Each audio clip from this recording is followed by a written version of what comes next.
এই কমলনগরের এই মেঘনার পাড় থেকে সমস্ত দলের জাতীয় নেতৃবৃন্দ, বাংলাদেশের সমাজ চিন্তক, বাংলাদেশের বুদ্ধিজীবী, সাংবাদিক যারা আমার বক্তব্য শুনছেন, সকলের কাছে আমি আহ্বান জানাই, আসুন সকলে মিলে আমাদের ৭১-এর শহীদদের চেতনা, ৯০-এর শহীদদের যে আকাঙ্ক্ষা সর্ব করে একদম তাজা টকটকে আমাদের তরুণরা রক্ত দিল। আমার রামদিন আমি সংসদে বলেছি, এখানকার ৫ জন শহীদ, তার নামও জানেন একদম।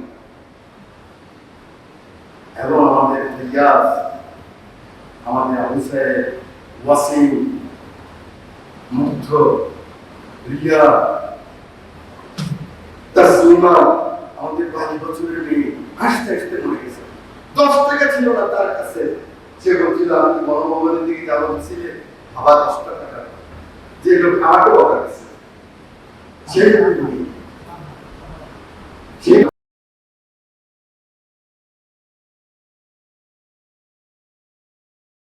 ১০ টাকা বাবা দিতে পারে না বাবা। সে যখন দেখে ওনার দোষ অতটুকু ধৈর্যের রাজনীতি, এটাই তো রাজনীতি। আমাদেরকে রাষ্ট্র এত বড় ক্ষমতা দিলেন, তিনি ধৈর্য আমাদের না দেন। ইউরো সাহেব নাম্বার 1 নেই, পিএম সাহেব এইটাই নাম্বার 1, আমাদের প্রত্যেকটা অফিসে তো নাম্বার 1। এখানকার জন্য ওনার রাষ্ট্রপ্রধান।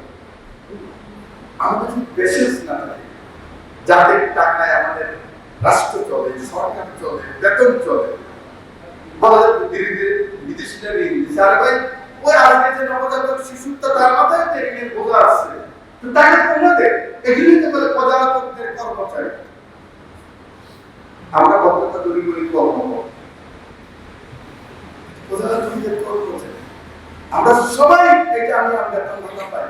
এই মানুষের, গরিব মানুষের, সেজন্য সারা রাষ্ট্রের সমস্ত মানুষকে আহ্বান জানাই, এবার একটা সুযোগ আসছেন, আমরা সহ্য করে একে অপরকে রাজনীতির মধ্যে এনে জাতীয় সংসদকে সর্বোচ্চ গুরুত্ব দিয়ে ওখানে ফাইট করব, ওখানে সমাধান করব, ওখানে আমাদের আগামী গণতন্ত্র, আগামী বাংলাদেশ, শহীদদের আকাঙ্ক্ষার বাংলাদেশ, সেই বাংলাদেশ প্রতিষ্ঠার সংগ্রামে ঐক্যবদ্ধভাবে আমরা এগিয়ে যাব। আল্লাহ হাফেজ।